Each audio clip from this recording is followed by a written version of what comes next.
Okay. Number 160.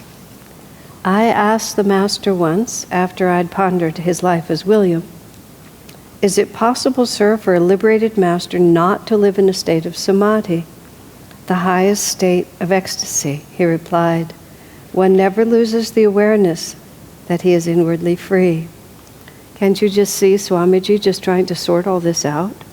You know, I mean, all of us, we're still all trying to sort it out. I'm constantly trying to figure out what an avatar is, and there's Swamiji, and, you know, his entire life with Master was only 3 years, so it wasn't like he had decades of mature spiritual life to reflect upon this. Of course, Swami was precocious, let's put it like that. But there he was, just, as he himself said, trying to just sort out how Master could be omnipresent and in the next room having dinner. So here he's got William, and he says, "Is it possible? I mean, how could you be in samadhi and still be William?" It just was so confusing to him. So Master replies, "One never loses the awareness that he is inwardly free." You have to, I think that's a very serious meditation. Indeed, when I reflect on avatars like Lahiri Mahashaya, I see that in order to fulfill their earthly ties, in Lahiri Mahashaya's case it was to marry, to work like other householders, and to raise a family, and at the same time to be inwardly an exalted yogi, they had to accept a certain veil of delusion. What are we talking about? I don't know. It was only when Lahiri Mahashaya met Babaji in the Himalayas that he fully recalled his true spiritual nature. And yet, Babaji said to him, "I saw you as a young child when you buried yourself in the sand and sat for hours in meditation." So that wasn't that he didn't have something of his nature, but then you have that whole interaction where Lahiri didn't remember Babaji. And don't you recognize your blanket? Don't you recognize your water pot? And then Babaji touched him and he understood. You know, willingly to embrace limitation, pain, and death for the salvation of mankind. What is it that they're really taking on? Unimaginable. A liberated master, however, though assigned even the task of walking among worldly people as a worldly person himself, never loses his awareness that nothing in this world can touch him inwardly. That's the point of meditation on it. Because, and this is the whole, we have a whole lot of sections. Just a second. We have a whole lot of sections right now about this whole business, about how you live in the world and what the proper way is. And just that simple phrase, nothing ever really touched him inwardly. Like, how would you live if your inner state was always the same? That doesn't mean that your outward involvement and your participation and how far inward is that? Because in just another section or two, Master talks about, we might not get to it tonight, but he talks about when Woody's mother died. Woody was one of his disciples. Master got very withdrawn. And it says, don't be moody. And Master says, it's not a mood to miss someone who was a good friend of yours. So it's not as like they're not touched. It's not as if they don't participate. Lahiri exclaims because the people in Japan are being drowned. So it's very important, because neophytes on the spiritual path hear the phrase non-attachment, and they draw out of it either not being uncommitted, being lazy, which is not putting out full energy, or being cold, being aloof. And so there's something different in here, where Lahiri was fully engaged in his life, but inwardly he was playing a part. You know, you go through it. I had that one experience. I've had a few others since I was doing Gyanamata a couple of times. But the other experience was just being in the children's play, playing the part of Mary. And when we did, the children's play was it's a little rocky because you're acting with children, so it's up and down, but one of the years, in the early years of our school, when we didn't have many children and many of them were small, we had a whole lot more adults on the stage, which in many ways was a really good thing, because when the children were acting against adults, the adults held the energy much more dynamically than the other children could, so it brought the children into it. But parents like to see their own children in starring roles, so it was necessary. Plus, with 70 children, we just changed. But in that play, I was Jesus' mother, and I've shared this with some of you, but it was just an interesting artistic moment, because I was Jesus' mother, and Joseph had died, and by that point it was Gary was Joseph, I was Mary, and Matthew, Big Matthew, the teacher, who was a professional actor, was playing Jesus beautifully. And we played it out where Joseph died. You know, it's not, in the Bible it's not a big part, but we played it out. We had sort of an Irish wake. We had him sitting there. And the way it was supposed to be played was I, as Mary, was very reluctant to leave him, and my son, Jesus, Matthew, would just come and forcibly remove me. And of course, because I had such complete trust in Matthew, which is sort of part of what makes acting fun, I totally trusted him. I didn't have to in any way think about what was going to happen. I could just entirely be as if, I was Mary and Joseph had died, and that was all that happened. And then Matthew just came and did what he was supposed to do. He made me leave when I didn't want to leave. And it was just such a vivid artistic moment, because that was all that was happening. It was totally happening. But of course, it wasn't happening. Of course it wasn't happening. I was in a costume. We were on the stage. There were all these people watching. It was Gary, It was Matthew. But it wasn't. It was the reality of what we were doing just took us over, and we completely experienced it. But inwardly, and then that's the closest you can come. And I had another one of that. Oh yes, one of the times when I did Gyanamata, I think we did it 3 times. I don't remember whether it was at the village or when we did it in Portland or Sacramento. I really don't remember which one it was. But I suddenly found myself at the end of the monologue, and I wasn't sure whether I had skipped the whole monologue. I just didn't know. And I was standing there realizing I was giving the last lines, and really for just a split second I completely panicked. But then, I just paused, very small, but I could remember myself physically being in the different spots where the lines were, because the blocking and the words were and I could remember that I had walked in all those spots. So therefore probably I had delivered the whole monologue, and I could just go ahead and finish it at this point. But there you are. But if anybody had stopped me and asked me who I was Asha inside this dress with my hair sprayed white, It was a part. But I didn't hold back in either of those 2 cases. So that my identity had shifted, and my participation was total, but not really. I mean, that's why acting is such an interesting thing. I started out acting, I did it in high school because it was the only thing that interested me. It was theater, acting theater. For the last few years of my high school, I was either on the stage or I was behind the stage. And this is just trivial. A friend of mine, his name is John Beatty, he actually went on to be an award-winning set designer. He was way into this from when he was a child. And he had parents who totally encouraged him, and he just went on. And I didn't sing. I didn't sing then. I don't sing now. So they were doing a musical, Oklahoma, I think it was. So I did the props because I wanted to be part of it. And John did the sets, as he always did. But then when they were actually performing it, we were done. And so we got just off stage, and we were just in the wings. And we sang and we danced. We did the whole performance, but we just did it behind the curtains where nobody knew, and much more exuberantly, I think, than anyone on the stage could, because I don't think we actually sang, because neither of us could sing very well. But we did the rest of it with full zeal. But these experiences, I was starting to say, and right after high school for a little while, I was getting into community theater, and it was really the road not taken. But I remember rehearsing the play. We were doing the Crucible, and that's a story about the Salem witch hunts, and I had the lead role in it. some young woman who accuses people. I can't remember. It's a sort of a sordid tale. I think she had an affair with the minister, and then he accused her of being a witch. It was a pretty tough story. So I was just with my friend. I said, okay, let's rehearse a little. And we started rehearsing this, this really fierce, hysterical scene for this woman, my part.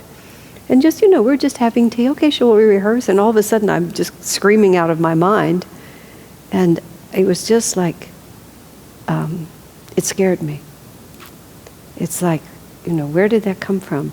And do I really want to just go into all those realities? And I never did that play. I stopped at that point.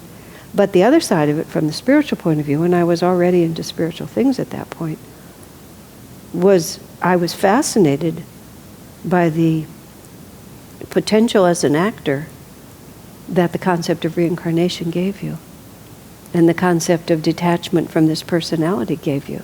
Because it became obvious to me how magnificently you could really enter a part. What you could bring to it and how totally you could commit yourself to it, because why not? Once you were able to relinquish this one, you could just go anywhere with it. So I saw how the practice of meditation and acting, none of which is really samadhi or anything like that, but it helps us just get a picture. And if we can get a picture of that, and then just begin to apply it to this is really just a script. And it really is just a script. And we have a very consistent character, and we have a certain number of costume changes, and we act out the whole thing, and we grieve, and we rejoice, and we lose our center, and we find it again, and tragic things happen. And what is the difference? Because at the end of it, we are pulled out of it as completely as any actor is pulled out of their part. A lot of actors end up being mentally unbalanced because they get so confused about who they are and what part they play, and especially movie making. I came to understand from the little bit of movie making I did, because the movie making people will go off to some strange location. The people will be completely separated from their normal lives. They'll form this false world that they'll just play out. That's why they fall in love with each other and leave their husbands and wives and all that, because they just move into a complete atmosphere. A Broadway actor at least goes home to their own apartment, sleeps in their own bed, and gets up the next morning and does it again. You're not completely separated in quite such an enormous way. But that's no different. And it's really marvelous. I mean, I mentioned these in detail because just think if all that were happening to us right now is that we've really gotten into our parts and we're really playing them with just total abandon, just trusting that the script is just going to play itself out. And, I didn't have to stand there and wait for Matthew to come and get me. I could just grieve. And then when Matthew came and got me, I could not want to go, which is exactly what I did. And he was big enough, he literally lifted me off the ground and just carried me off, just as he might have done, all in the moment. What are we holding back from? Where does the script come from? And see, that's the difference. Inwardly, we're not touched because we're not. Meaning, this that we appear to be is a costume. And we're cast into the part. Very important. And this can't be overemphasized enough. All the world is a stage. There's thousands of images. Master then got the movies to even make it even more dynamic. All right. Number 161. History, Napoleon Bonaparte is reputed to have said, is a lie agreed upon. Whether he said it or not, it was well spoken. The victor always writes the history anyway. That's the other thing that happens. Whoever is defeated is expunged, and then the victorious one describes it as they want it to be remembered. It's just so simple. The history of Christianity has just been consistently rewritten by the church. Among such lies, certainly, are many of the legends surrounding William the Conqueror. A disciple of the Master's was reading William's life once and came upon a passage where William is described as courting Matilda, his wife, by knocking her down and dragging her about the room by her hair. Amused, the disciple read this section aloud to the master, who replied in amazement, "How they distort history. What happened wasn't like that at all." I've always had too much confidence in my own point of view. It gets me in trouble more than I would say it's a 50-50 thing. But I've always had a lot of confidence in my own point of view. And it's extremely important to realize, merely because even a whole lot of people agree on something, it doesn't necessarily have any validity. And what I've just always so loved about Master's teachings and Swami Kriyananda's way of expressing it is that, you start with this framework of probability based on divine events, on an understanding of human nature, an intuitive appreciation sort of how things must have worked out. So when you read things that just don't make any sense to human nature at all, or especially it's true if you read lives of the saints and what Jesus was supposed to be like and so on. I mean, Swamiji has often said, Jesus couldn't have been either this limpid sort of lamb just wandering about, or this very down and out sorrowful guy who was always spending all his time mourning, because who would have listened to him? He had to have been another way. And so whenever we hear something that doesn't quite make sense, don't think just because a lot of people think it's true, it is true. Religion especially. I read this long treatise about St. Thomas, who went, after Jesus died, who went to India and took the message of Jesus to India. Actually, he returned to India because Jesus had already taken the message of Jesus to India, but he went to follow up on what Jesus himself had started. And it was because of St. Thomas that Christianity went to the south of India. And his body is in Chennai. There's a big church there dedicated, and you go down under and they say that his body is buried there. It's a very powerful place, very powerful where his body is underneath. Of course, in the hot weather it's about 900 degrees in there, but still it was very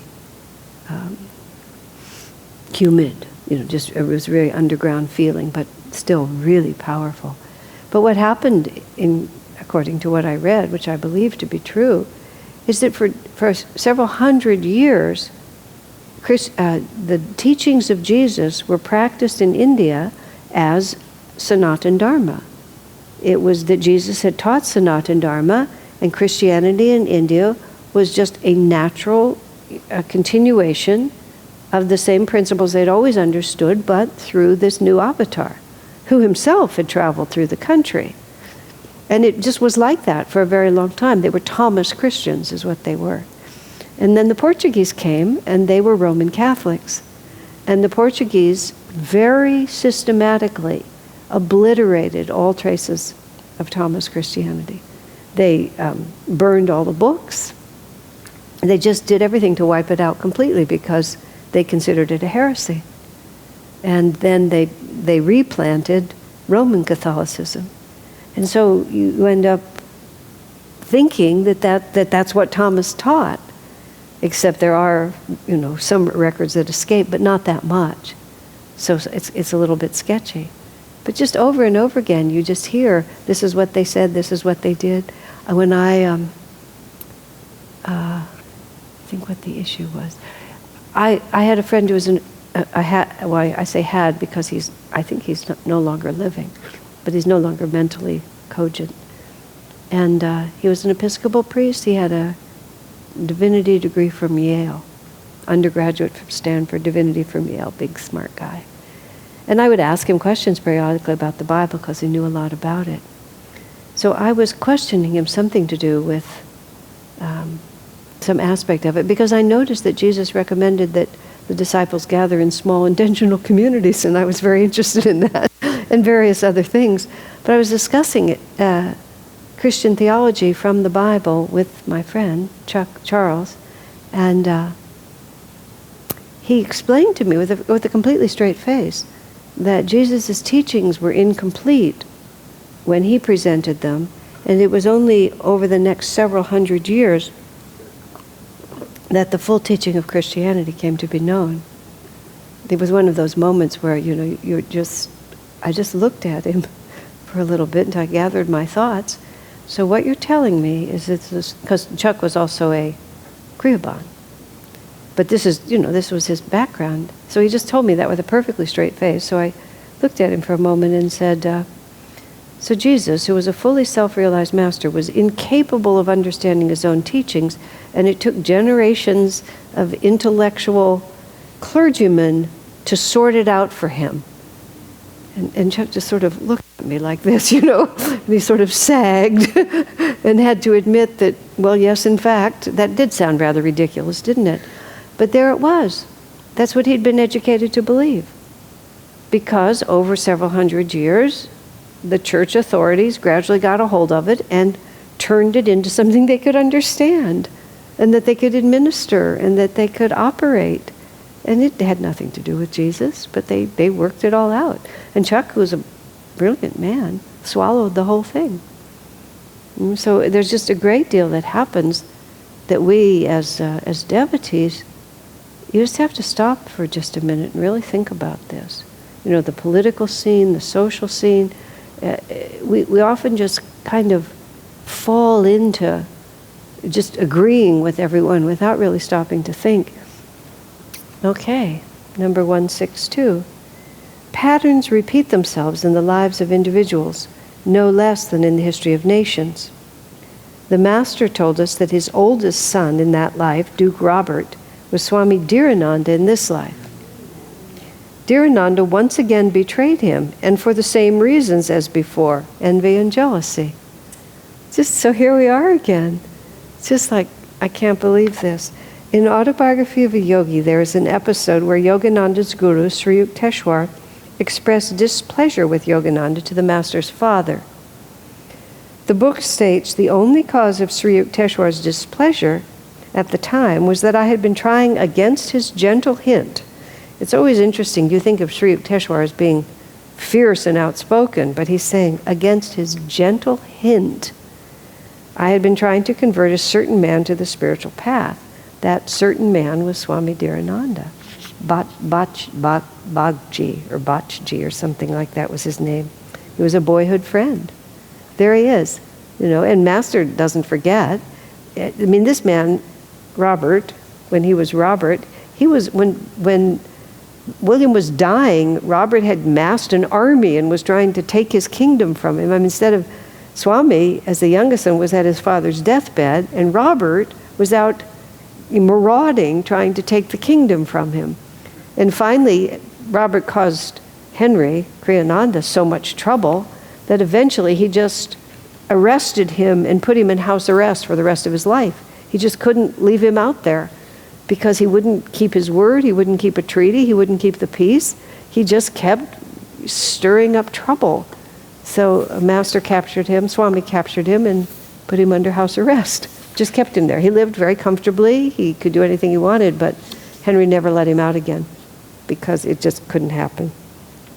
So it was Swami Dhirananda. It was the Master's responsibility in this life, as it had been in former lives, to help his disciple. Now see, there's the key point. Dhirananda had the very, very good karma to be both in this life and in that life, well-born, powerful, charismatic, capable, and disloyal. And at the same time, he also had the very, very good karma to be Master's actual son, and in this case, to be Master's boyhood friend. And they don't tell the whole story, but Master brought Dhirananda to America and put him in charge of Mount Washington. And he was very charismatic and very popular, and Master traveled all over the country, and Dhirananda was the second in charge. Here's Robert's desire fulfilled, and Master knew full well what was going on. Sri Yukteswar was trying to spare him. So anyway, it was the Master's responsibility in this life, as it had been in former lives, to help this disciple. The fact that he was that he was going to cause Master a lot of trouble, it was his job to help him. Sri Yukteswar, for his part, saw it as his own responsibility to spare his disciple the great problems he foresaw in the future. In fact, as Tulsi Bose, a boyhood friend of Yogananda's, told a close disciple of the Master years later, Paramahansaji once said to me when we were still boys together, someday Bhagchi, which was his name at the time, Swami Dhirananda's name, will betray me and marry a white woman. They were just boys. Someday he's going to betray me and marry a white woman. I loved, being a white woman myself. The first time I heard Indians refer to me as a white woman or as to someone else as a white man, it was marvelous. And it was also marvelous to realize how completely egocentric I was, that it had never crossed my mind that this man in front of me saw me as a white woman. It just was strange. But even that, my Indian friends would speak like that. So-and-so, my friend married a white woman. The new boss is a white man. Or finally they put someone other than a white man in charge. There's this whole cultural thing that was going on all around me that I'd never even thought about. So, especially at that time, it was a real interracial marriage that was not common. So not only would he betray me, but he would marry a white woman. He'd just go way outside the fold. The Master had known what would occur, in other words, from the very beginning. His guru's telling him not to convert this man. He's still doing it. I'm sure between him and Sri Yukteswar, it was Master saying, Father, what can I do? He belongs to me. I have to take care of him. I have to just set him up and let him play it out again, because that's the only way he's ever going to be freed. He gets to have a chance. Why were Sri Yukteswar and Yogananda at odds on this matter? Such, the Master himself told me, is the divine play in the lives of the Masters. Is this an answer? I don't know. To us, that play can seem very mysterious. It was the role they were given to play. It was just everything I was saying. This is part of the script. It's what makes the script interesting. And all the karmic threads. Master himself and Sri Yukteswar didn't have karma, but all these other people had karma. So this Dhirananda had to play all this out. And Master just had to facilitate it. He couldn't thwart the plot because the man's karma had to run its course. So he had to facilitate it like this. Walter, got to meet William's second son of that lifetime, William Rufus. Again, these stories are so strange. In the present life, Master told us he was a New York businessman named Vickerman. I think he was a rug salesman, if I'm not mistaken. Mr. Vickerman was a sincere spiritual aspirant and the Master's disciple. At our meeting, he remarked that he felt toward me like a brother, a feeling that was based, I believe, on an old memory. Vickerman was not in the ashram in California. He never became a monk. He lived on the East Coast, I believe in New York, if Swami, he may not mention it, but anyway, he was in New York or somewhere on the East Coast. He kept in touch with Master, inwardly especially, but he wasn't, nobody really knew him. It was just there he was. And Swami knew about him because he was a sincere person. Maybe he already knew that he was William Rufus. Maybe Master told him, right? So he went to meet him. During that meeting, he related to me the following story. I began to meditate many years ago. After I had been practicing for some time, however, I encountered an insurmountable obstacle, the breath. I couldn't go deeper in meditation so long as my breath kept on pumping away, distracting my concentration. I had to learn how to go breathless. In fact, I needed help. The problem was I didn't know where to go to get it. One day I saw in the newspapers that a certain Swami Yogananda was scheduled to give a lecture in Philadelphia. I dismissed the thought of listening to him and told myself impatiently, I've heard too many Swamis, I'm not interested in what they have to say, but if this man can help me to go breathless, I must go and meet him. Now here is Vickerman. He's been William's son in a previous life. All the stories that you read about in Two Souls, Four Lives of William Rufus and who he was and how he behaved and what a mess he made of being the king and all of those different things. And here he is, he's a businessman in New York and he sees a sign for Yogananda, but he doesn't remember. He just feels drawn to go. I mean, look at the plot. All of us are playing out these parts. We have no idea all the other roles that we've played. We're just lost in the particular script that we have right now, and don't remember that we've been in 100,000 other plays with 100,000 other scripts that are a continuous story. See, that's the other part. They're not like these are separate plays. It's just now we've just all changed our costumes. So now here I am and I see Swami Yogananda, and it's a straight line from when he was my father and I was the king and I got shot with an arrow in the eye and I died and Henry became the king. I mean, all the things that happened. But he's just here, and he's the same, as Swami said, he had the same personality. William Rufus was a very rough character. He said Vickerman was a very rough character. I didn't attend the lecture, but waited for him in the hotel. And can you see this man, Vickerman? He's just like, he's waiting in wait. He doesn't go to the lecture. It's like everybody else goes to the lecture. He doesn't go to the lecture. He also knows he somehow has some claim on this man. You know, I mean, it was a very, you might have said presumptuous, but it didn't feel presumptuous to Vickerman because somehow in his own heart, he knew that he had a right here. He'd been his son, he didn't know.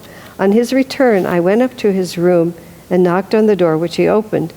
Determined to waste no time, I asked him bluntly, "Can you help me to go breathless?" He's just come up and knocked on his door. "Yes." Master said equally briefly, "Come inside." Of course, Master, recognized him immediately. "Oh, there you are." Like they'd been separated for how many years, but for Master, no time has passed. In superconsciousness, no time has passed. All the while that he was William Rufus, he was trying to help him get liberated, and they got a certain distance. Master died, William died, who knows what happened in between. And then there he is again. Nothing has changed, and his consciousness is still not quite finished, and so Master picks at, he's just dealing with his consciousness, just pulls his consciousness in. So they started right there. I entered, and he touched me. All at once, my breath stopped. I entered the breathless state of superconsciousness. Since then, I have been his devoted follower. Yeah, an amazing story. William Rufus, too, King William II, as he became, is said to have had a brusque personality. A diamond in the rough is how he might be described. He was, however, in his own somewhat heavy-handed way, completely loyal to his father. William Rufus was, unlike Robert Curthose, who was completely disloyal to his father. Rufus was loyal to his father. And as Mr. Vickerman, remained equally loyal to Master. Quite a story, isn't it? And it's a tale in itself, especially if you've read about William and Henry, which if you haven't read Two Souls, Four Lives, or haven't read it recently, it's a marvelous tale. And just takes your little brain and it scrambles it like eggs and kind of pours it out on the sidewalk, and then you have to just reassemble reality for yourself. And then you hear stories like this, and it's partly just the sheer entertainment value of it, I must admit, but also the implications of it for us, for our own role in our own life, and at what point did we come on the path, and what were we doing just before, and just everything has this compelling, continuous reality that we just have to move with it. We can't, what do I want to say? We can't resist. We have to just take what God has given us and put our whole hearts into it and realize it's just the middle of the story. There's no possible way to understand. That was I believe it was the Dalai Lama's comment. It was a Buddhist comment. We think of reincarnation as a series of separate lifetimes, and it isn't. It is one continuous event. You finish this incarnation, you just go right on into the astral world. When Paula was in the last days of her life, she called Swami on the phone, or he called her, but they were talking on the phone. Paula said in her almost childlike way, "I hope they have a job for me in the astral world, Swamiji. You know I love to be busy." And he said, "I'm sure they do, Paula." Just like that. And when I later, sort of spoke to Swami about Paula, because I felt her around me a lot right after she died. And I said, "Is she still thinking about us?" And he said, essentially, of course. She's busy. What would she be doing? She just merely because she died didn't mean that she lost interest in serving people, or that she lost interest in serving the people she'd been serving this whole time. You just keep going, and you're just in a new reality. I don't know what it really looks like. I don't know what you're really doing, but nothing changes. In the same context, the question about people having encounters in their dreams. Swami himself, I was just asking him about, what is it when somebody dreams about you, or dreams that you came and helped them in a certain way, as happened to him often. His answer was, superconsciousness never sleeps, which is like superconsciousness is not material. And sleep is a physical phenomenon that the physical organism and the brain needs. But the superconsciousness doesn't need to go into sleep. So merely because you fall asleep doesn't mean that your essential intention to help people goes away. Why would it? You're just resting your body, you're not resting your soul. And the same thing when you die. Your essential nature, whatever it was or is, just moves right on into another town. Just like changing countries or changing jobs, or it's a little more dramatic perhaps, but perhaps not. Swami emphatically said to me on one occasion, nothing happens when you die. Absolutely nothing happens. You just move, to another room in our Father's mansion, if you want to think of it like that. So therefore, everything that we've ever done in every incarnation is we're just carrying it on. It's the very next step. So this Mr. Vickerman, William Rufus, William, Yogananda, dear Ananda, my. And here we are, just trying to finish the last pieces of our story. Okay. And Master's loyalty, so impressive. Here's this man who was eventually going to betray him. And dear Ananda's betrayal was no small issue, because Master had been traveling, working very hard, traveling all over the country, sending all the money back to Mount Washington.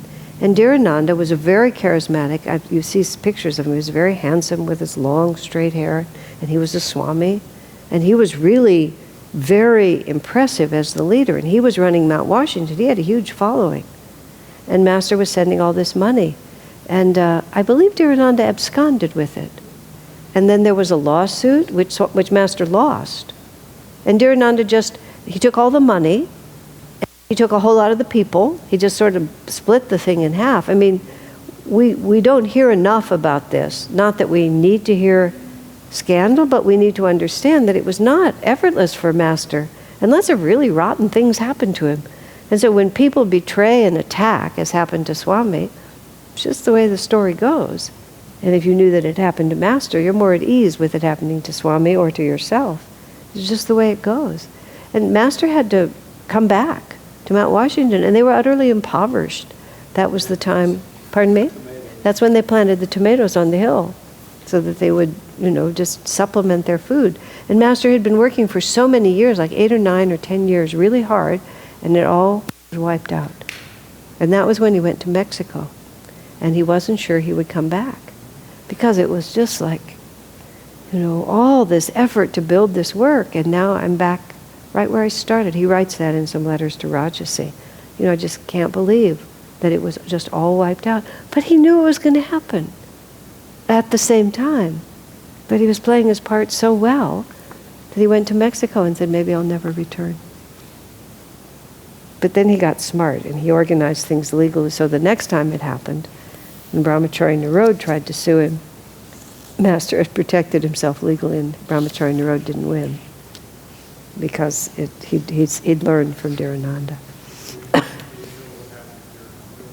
Dear Ananda went to Minnesota or Michigan and became a PhD professor with his white woman wife.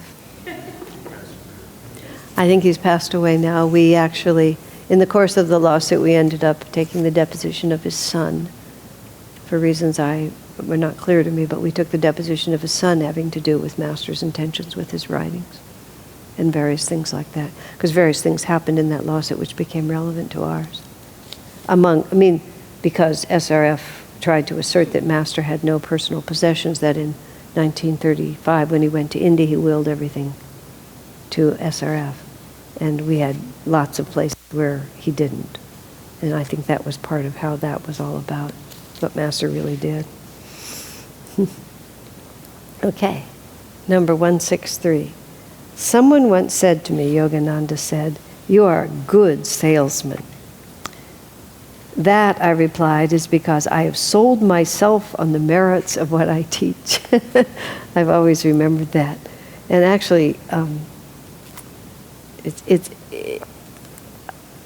it's a very important principle for all of us to understand. We're not, when people are first beginning to try to share these teachings or to stand in front of people and so on, it's just like you're not doing anything except talking to people about what you know to be true.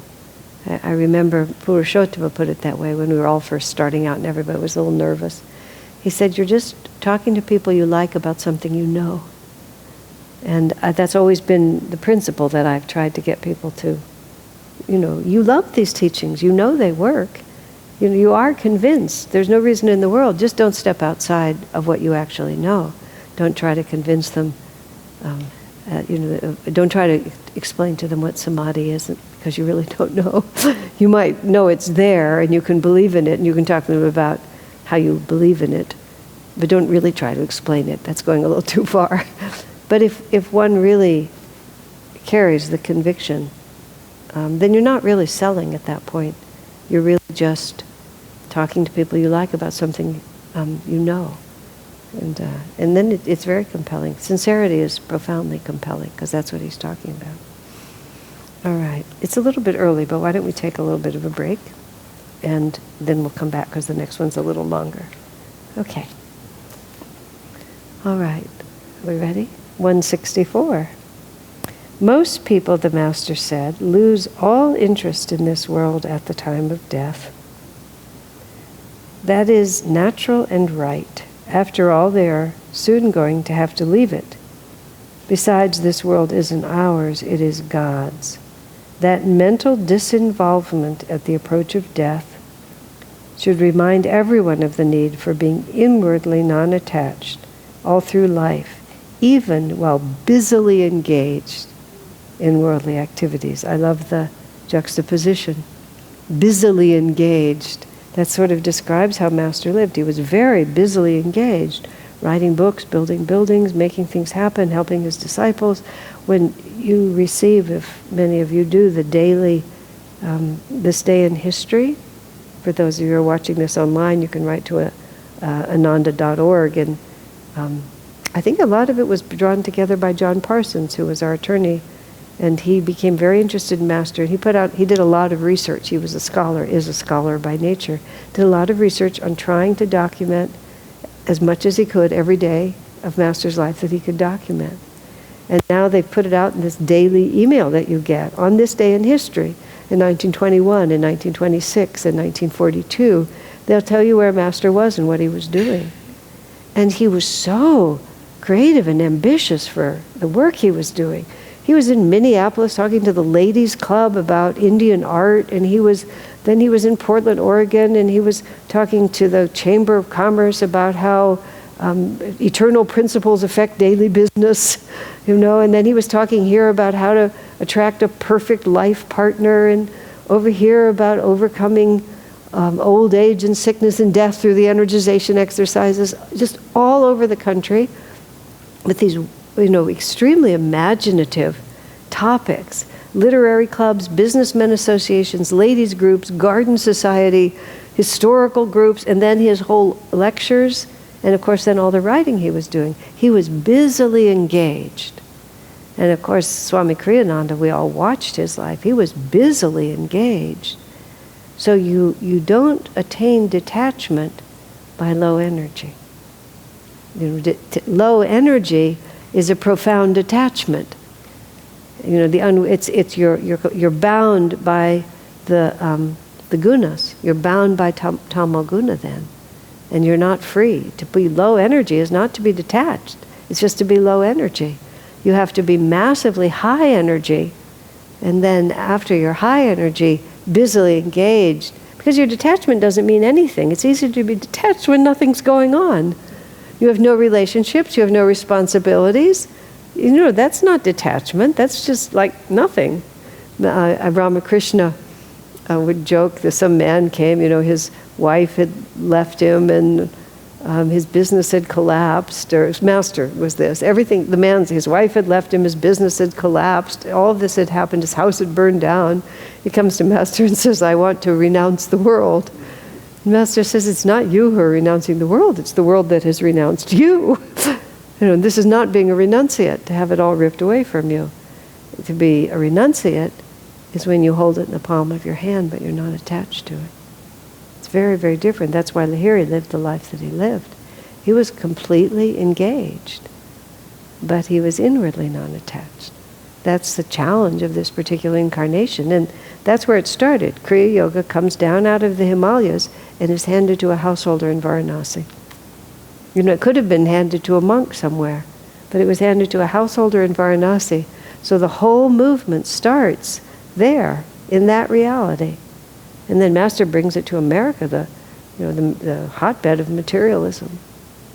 And so it's all about being busily engaged, but inwardly detached. So I recall an amusing contrast the Master added. The story of a man who, as he lay dying, saw that the oil lamp in his room was burning too high. He called out to his son, "Hey, Ramu, turn down the light." Can't you just see him on his deathbed? It is wasting oil. There the man was, on the point of leaving his body. The oil of his own lamp was nearly exhausted, and still he worried about wasting the oil in that lamp. Such is worldly attachment. Even at death, people cling to what they call life. I was always of two minds when I would visit my parents and then my father in the care facility where he lived the last couple of years of his life. They call it sunrise house, I always call it sunset, I forget. I just think it's so cute they call it sunrise. And they're not really thinking of the next incarnation. But because in many people's rooms, their rooms were just filled with the memorabilia and the photographs of their children and their grandchildren and their great-grandchildren and their great-grandniece's wedding and my album of this and my album of that. And it was all considered really super positive, that there they were and they still were clinging to everything that they'd ever had, and wasn't that terrific? And I would just think, what a contrast to the Indian idea that at a certain point you just walk out into the woods. Because it's all going to be ripped away from you pretty soon, and so maybe you just begin to let it go.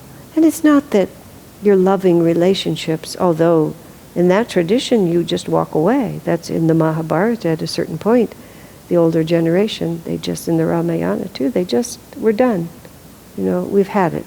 We're done with this world, and they say goodbye to everyone, and they're gone. They're not waiting to die before they say goodbye.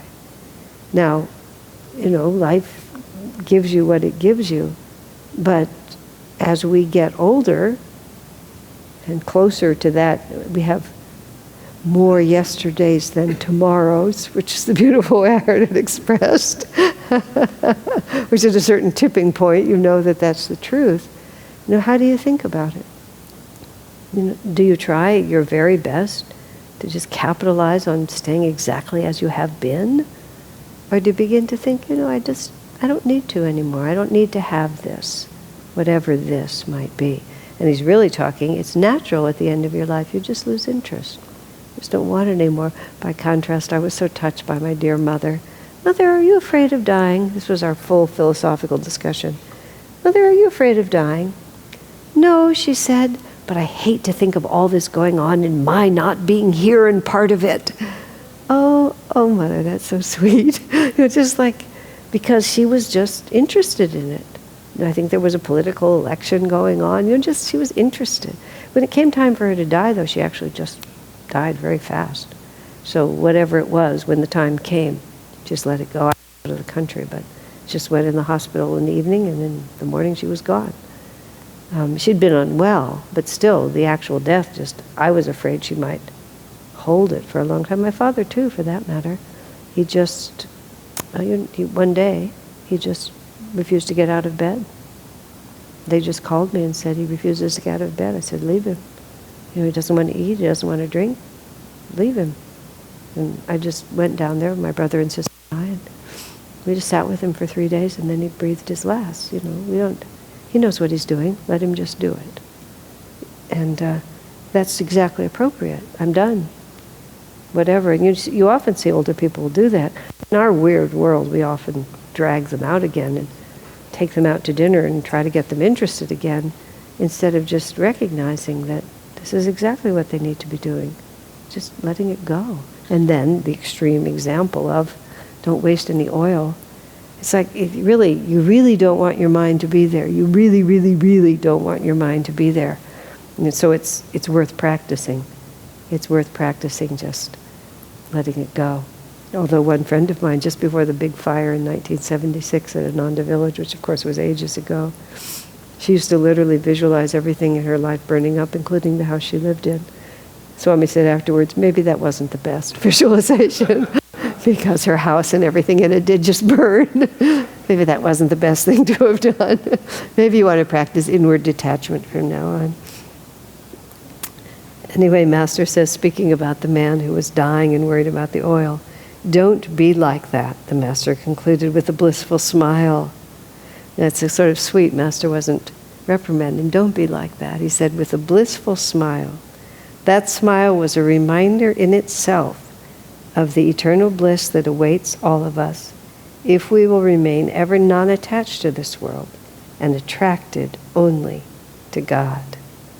When a friend of ours, Linda Gerber, was, her second round of cancer was metastasized, and she actually lived for quite a few years, but it was a big effort. And at one point she sort of said to Swami, what am I supposed to do? How am I supposed to relate to this? Swami's answer was so classic and so perfect. He said, just concentrate on light. He said, don't think about getting well or being sick or anything. Just in every situation and inside yourself, just constantly follow the light, which is what she did. And it gave her just a really comfortable place to be with it all. She just saw herself and thought of herself and surrounded herself with light, because her body was going and she couldn't hold on to the things of this world, and she wasn't, she had a family and a home. She didn't really want to, it wasn't sincere for her to repudiate them, because she hadn't lost interest in them. At the same time, it was not wise for her to cling to them. So she just didn't know where to go.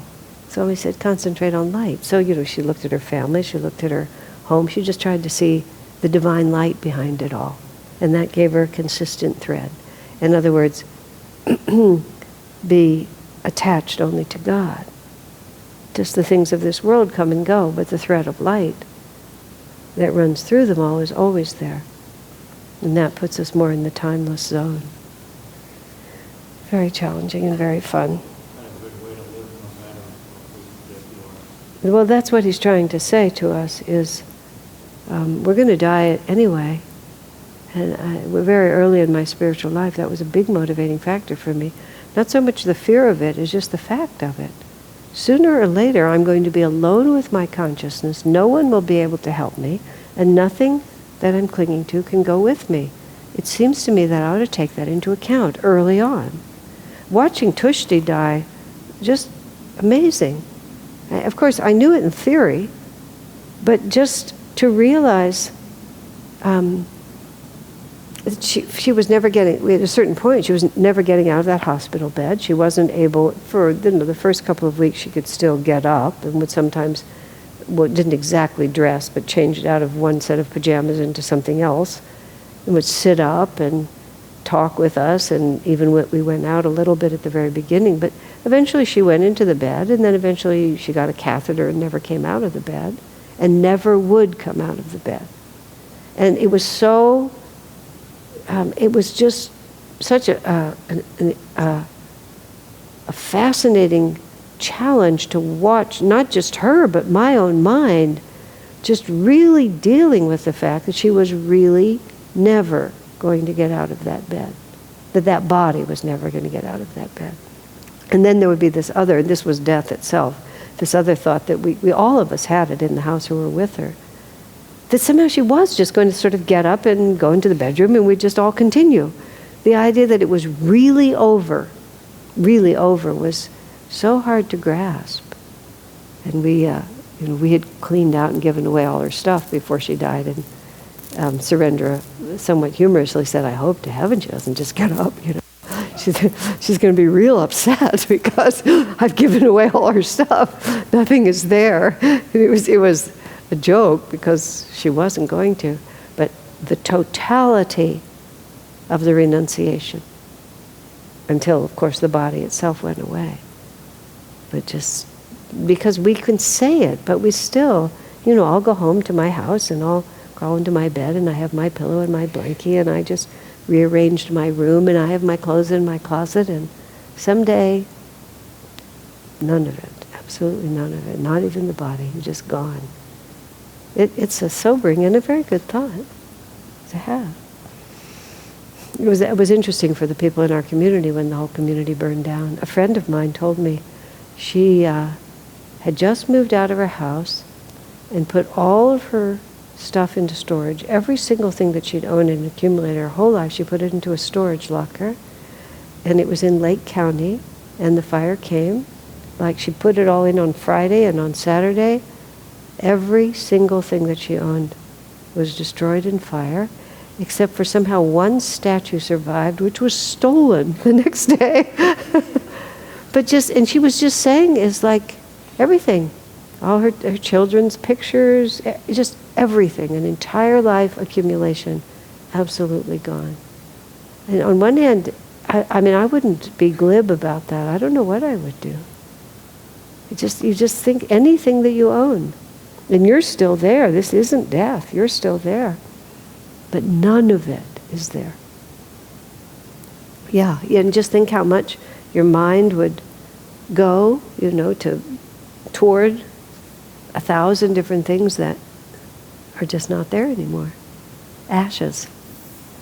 I remember when Devi's house burned, and she was trying to explain it to her mother, and her mother kept, "Well, you got the baby's clothes out, didn't you? You got your this out, didn't you? You got your family albums out, didn't you?" And she said, "Mother, go over to the fireplace, reach out, take a handful of ashes, hold it in your hand.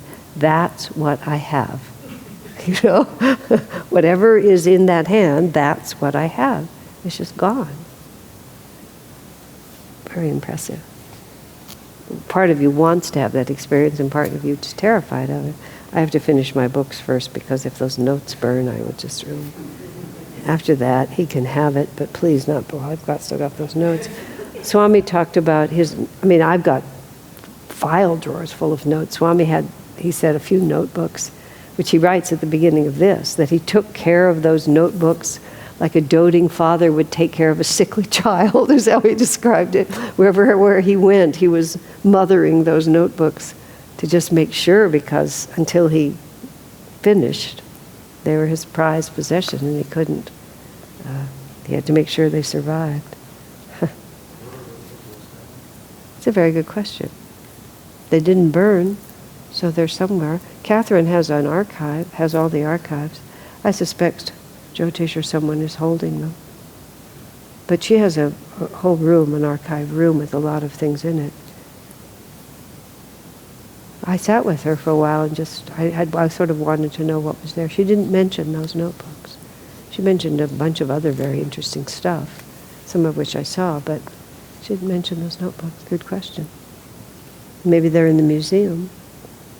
That would be an appropriate place for them. Let's just see if we can do one more. 165. Oh God, this is what it went to end on.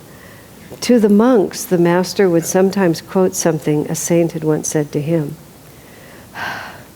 Woman leads a twofold existence. During the day, she is very sweet and pleasing to look at. Thus she lures man into her trap. At night, however, she becomes a tiger and drinks the man's blood. Master didn't mince words, did he?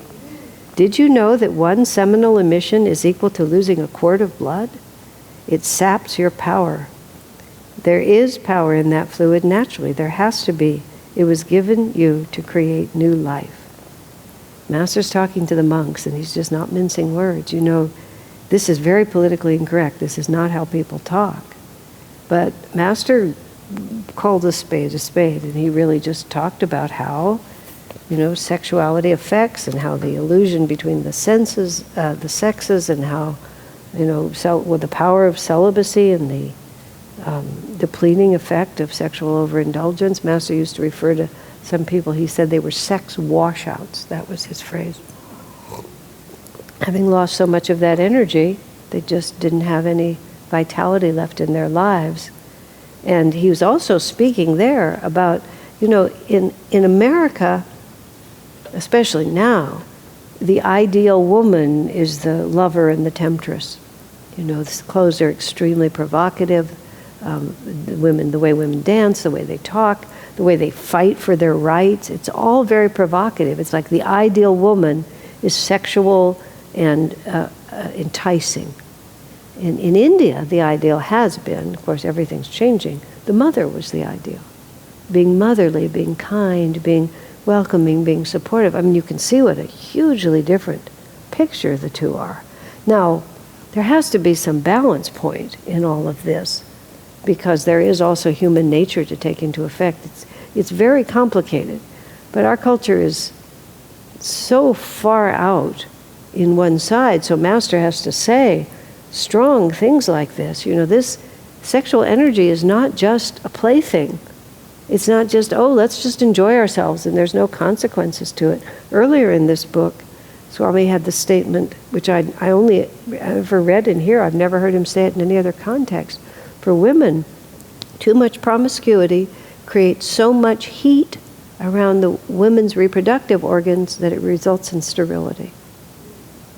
Sterility, the inability to conceive. And what is one of the huge issues we're having in our society? You know, I mean, the whole process of women trying to get pregnant has become this huge issue because so many women have trouble getting pregnant. And of course, maybe it's always been like that, I don't really know. But I mean, there's consequences. And Swami puts that one there, that too much promiscuity injures the reproductive organs. And then after this kind of a life, a woman finally decides she wants to have a family, and it's not always automatic. Pregnancy just doesn't always come. I'm not blaming anyone, it's just that actions have consequences. And so women who, and Master reprimands women in this situation for not being responsible with their energy, not recognizing that, you know, I have a role in this, I have a role to play in this too. You know, none of this is the way people think nowadays. And I go kind of crazy. I was sitting at the table the other night just with a group, not somewhere else other than here. And one man started talking about some documentary he'd seen about patriarchal, you know, the generations of patriarchal leadership and men. Patriarchal leadership causes a lot of difficulty in the world. I said, you know, that's, and I interrupted, and I shouldn't have interrupted. I got just so impatient. I said, it's one of those things. Men have been in charge for a lot of long time. Bad things have happened. Therefore, when men are in charge, bad things happen. I mean, you can't just draw it. And then the other person at the table starts talking about, you know, how much better women are than men, and just that women this, women that. It's just like, Swami used to put it, he said, men and women are two sides of the same coin. You know, one side of the coin doesn't have more value than the other side of the coin. You can't divide it up. We're very confused. I'm not in favor of gender inequality, and I certainly am not in favor of patriarchal abuse of women. I mean, I would be stupid to want any of those things. But all of this argument without really, this is the same thing, without just standing back, without sentimentality, and just looking at things as they actually are. You know, and it's a very peculiar time we live in, and nothing holds. We're just in a whole different reality, but that doesn't mean human nature's changed. That means that sexuality has a certain reality, and we just have to say what it is and recognize that actions have consequences. It's just too obvious. And then we have to stop and consider what is possible and what is appropriate. And recognize that whatever decisions we make have consequences, and we can't just create a whole new free, like, I can do anything I want, and there's no such thing as karma. Like, oh, that's a novel idea. Let's see how far we get with that one. Not very far. And then Master's talking to these monks, and he's trying to break the illusion in their mind, because it's a delusion. Swamiji has often talked to us in the last years of his life. He said, this whole sexuality, male-female thing, he said, once you break it, you don't understand how it could ever have fooled you. That's how he put it. And he would sort of say, you poor dears, when you're finally out of it, you just don't have, you can't imagine how you fell for it. But when you're in it, it's an entirely different story. But Master's dealing with a group of men he was talking to, and he wanted them to hear it. And so he didn't mince words, and Swami thought we should hear it also. There was a picture, this last thing I'll say. When we were in Goa, one of the trips we were in Goa, we were there for several weeks in this beautiful Taj Exotica resort, is what it was called. And our cottages were over here, and we had a little sort of route that we would walk to get to the dining room. We'd become creatures of habit. And you'd go through this certain area, and there was this one shop that we really liked, and we really liked the owners, and we'd always walk past it. And there was this big drawing. One year when we were there was a pencil sketch. It was a picture for sale. And there was sort of, not quite mogul, but a little bit like that. And there was a man and a woman. And Swami stood in front of the picture, and he looked at it, and he said, see how lustfully he's looking at her, and see how proud she is to have gotten that, elicited that response from him. And I mean, as soon as he put it, that's just what you're looking at, And it's like, you don't want this in your house. But that was the whole dynamic, She'd been trained, and she was exercising her power over him, and he had just been completely sucked into it and was her victim at that point. Now, of course, sexuality also has another side. I can also talk about that side of it, and if I need to next week, I will. But that's not what Master's talking about here. And you just have to say, okay. And then you have to ask yourself, like I was talking about on Sunday, what is my karma? What is realistic for me? Who am I supposed to be in this? How do I find the balance point? But it doesn't change the facts.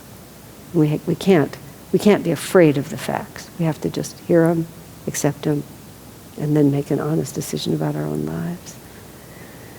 So, on that happy note, I'll send you home. How's that? Yes, I started on 160 and I finished at 165.